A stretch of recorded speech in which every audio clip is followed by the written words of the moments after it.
Welcome to Plugged In University. My name is Calvin McKenzie and I'm going to be giving you your university news today. Today we're going to be talking about Bournemouth Accommodation, what Bournemouth and SUBU are doing for you, and your student finance, what you need to know. Let's get right into it. First things first, Bournemouth Accommodation. So Bournemouth have been in hot waters recently for the way they've responded to Bournemouth Accommodation. I personally spoke with a representative from SUBU who've given me some updates on what to tell the students and let the students, keep the students plugged in to all the information. So first things first, let's break this down. There are three types of accommodations. There are accommodations that Bournemouth own, that are associated with Bournemouth, and that are privately owned. So Student Village, Dorchester, Home Park, Unilet and Lettings BU are all Bournemouth Accommodation owned, meaning you pay Bournemouth own the building, everything goes through Bournemouth. Those universities have been giving a 50% reduced rent, which will be reimbursed to them in the year 2021 in February. That's nice. Let's talk about the student housing company, Bailey Point. They are associated with Bournemouth. They have to pay their third term as normal, but that some students are allowed to be released early. They are looking into this. Chesil House, Cranbourne, Lyme Regis, Oxford House, Campus Living Villages. They will pay their third rent as normal, and that's it.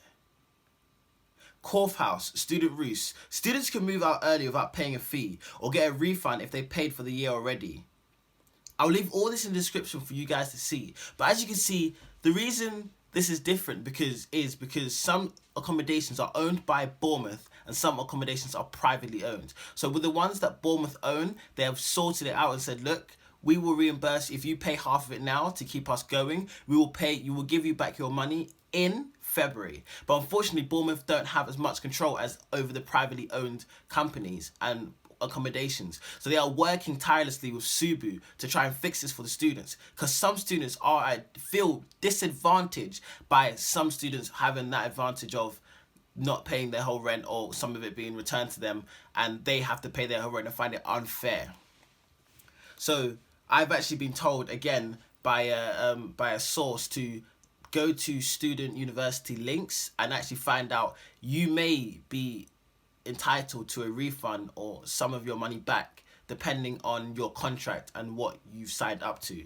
If you want to talk to someone from SUBU, you can talk. They are called SUBU Advice. Their email will be in the description, and I'll leave all the links you need for all the information you'll need about coronavirus, how it's affecting your course, how it's affecting accommodation. Everything will be there. Make sure you look at it just to make sure you keep informed and updated about everything about your university.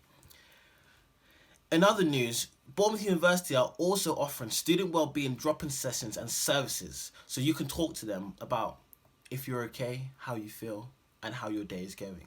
And are you getting through this? Do you need someone to talk to? SUBU are there, Bournemouth are there for you.